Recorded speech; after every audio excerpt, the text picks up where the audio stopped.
Hello everyone, welcome to my channel. Today in this video I am going to show you how to turn off sound while uploading a video on TikTok. Before starting this video, please subscribe my channel. First of all, you have to click on the plus icon and select any video and upload it. Now here you have to select any video which you want to upload.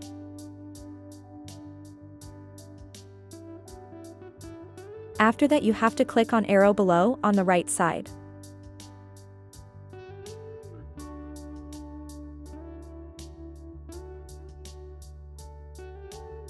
After clicking on the arrow, scroll down a bit and click on the volume here.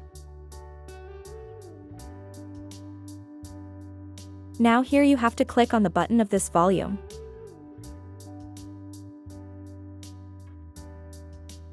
After clicking on it, here you have to completely remove your original volume. After that, click on Done. Now the volume of your original video has been completely reduced. Now you can add any music etc. over your video. In this way you can reduce the volume of your video while uploading it to TikTok. Thanks for watching this video. Please subscribe my channel.